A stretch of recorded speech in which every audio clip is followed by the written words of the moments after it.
With up to 12 hours of daily blackouts, the battery-powered light at the end of the tunnel is dwindling. South Africa is in the grip of a complete electricity emergency. Load shedding. It slows everything down. It robs you of your time, productivity, and it costs money. And people are at breaking point. Hours of blackouts plunge cosmopolitan cities like Johannesburg into complete darkness. This is Melrose. It's like the sugar park. What's even more daunting is that there is no clear plan to get us out of this darkness. They can't share a clear plan if they don't have one. The National Emergency Crisis Committee is scrambling. Fixing high-stage power cuts is becoming a political crisis with high-level meetings around the clock. Yet nothing has changed. The lights are still off. Wayne Duvenage is from the organization Undoing Tax Abuse. We still haven't heard anything. We need to know how you're going to fix this. Where are the experts? And what are we going to do about stopping the political meddling? There's been far too much of it in the past, which is why we are where we are. Some would argue this level of load shedding is criminal. This is the scene of the crime. Corruption, fraud, incompetence, sabotage. The victim of the crime? The entire country. Every single South African is affected by relentless load shedding. From small businesses to big industry, the knock-on effect is grim. In this graphic video shared on social media, more than 40,000 chickens died on just one farm after Eskom allegedly failed to repair a transformer. Industry bodies say in the last 6 weeks, 10 million day-old chicks had to be culled as power cuts impact slaughtering. Council for Scientific and Industrial Research senior researcher Monique Leroux has crunched the numbers, estimating that over 500 billion rand was lost because of load shedding in 2022 alone. There's the cost to keeping the lights on. Checkers have said that they burn in excess of 100 million rands of diesel per month to keep their stores going through load shedding. These figures are going to have a material impact on the revenue of companies. For bigger industry that really count on having reliable power and large amounts of power from the grid, it's going to be devastating. From 2018, it's gotten progressively worse. 2022 hit a new load shedding record with 205 days of power cuts. 2023 is off to a dim start with blackouts every single day so far. Today we have a system, the power system, that is fundamentally broken. It's being held together with sellotape and elastic bands. Eskom is running on empty, having already spent more than double its annual diesel budget. The open-cycle gas turbines' current fuel reserves will likely only last until the end of January. While there's talk of prioritizing repairs at 6 key power stations, emergency legislation to fast-track plant development and addressing crime and security issues, the plans may be good, but just not sufficient in the short term. It's put the country in a precarious position, in a very dangerous position, and it's making life hell for citizens, for businesses, for everyone. Yet some experts say there are a number of quick solutions that could relieve load shedding. Buy diesel and license Eskom to directly import fuel, making it cheaper. Allow businesses and households to sell energy to the grid. Offer tax incentives for rooftop solar installations and solar geysers.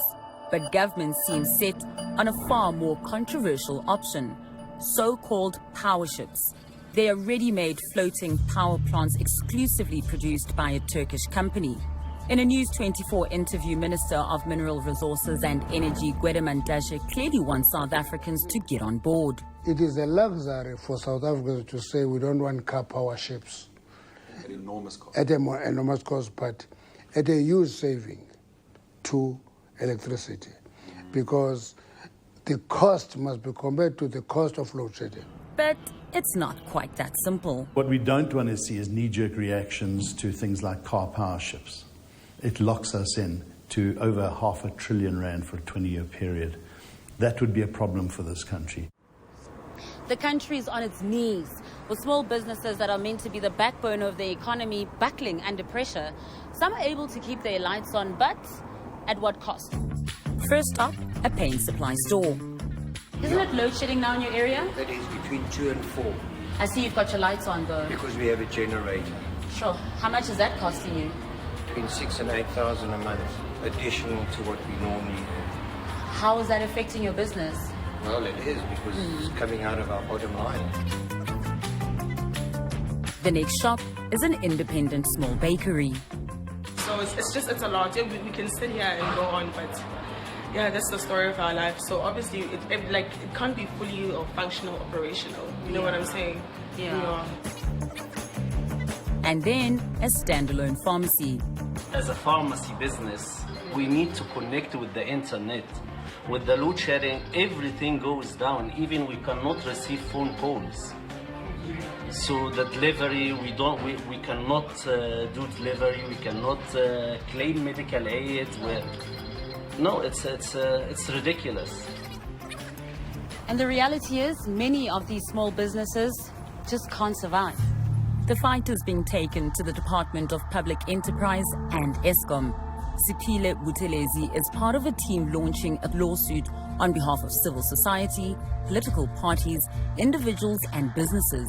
The state has a constitutional obligation to ensure power supply, transmission, delivery. There are various rights that have been breached because of the failure by the state to ensure constant supply of electricity. In a letter of demand, the legal team asks for an end to load shedding with immediate effect, for the 18% tariff increase already agreed to by the regulator to be halted until the case is finalized, and wants clarity on Eskom's plan. During COVID, there will be a media briefing almost every day because there was a sense of urgency. People are using different routes to take the fight to government. One of those routes is public protest, and there's no shortage of planned pickets from all corners of the country. This is not an Eskom issue. This is a political issue. They need to march on the union buildings, tens of thousands. But then to the question is, so once you've marched, then what? You need to hold government to account. The key to sustainable power generation will be accelerating grid expansion. We're seeing that the grid is not sufficiently planned and hasn't been upgraded to the level where it's necessary to integrate large scales of renewable energy. And it's going to take in excess of 10 years to complete. Many homeowners are forced to find individual off-the-grid solutions, but these come at a premium cost. Here in suburbia, you can see the solar panels on the roofs. You can hear the generators, but this is a necessity that's become a luxury that most people just can't afford. Many people will be experiencing a cost of living crisis. Those who can afford will leave, and those who cannot afford will be forced to shoulder the burden of this. And ultimately, it is quite possible that we may find ourselves completely in the dark. Thandile Chinyavanu is a Greenpeace climate and social activist. The power crisis is something that we're seeing globally, but ultimately because of our lack of adaptability in this country, our poor infrastructure, was ultimately experiencing this power crisis tenfold compared to other countries where there are mitigation measures being adapted. If we carry on like this, will we be able to survive? I think the short answer to that is no. It is really imperative that South Africa finds a solution to this as soon as possible. I think what is paramount for any emerging economy is that you've got reliable power supply that comes at an affordable cost. We need to solve the grid challenges. We need to solve the generation challenges. But the question is, will public outrage force a change in government's approach, or will corruption, stifling bureaucracy, and vested interests prove to be our downfall?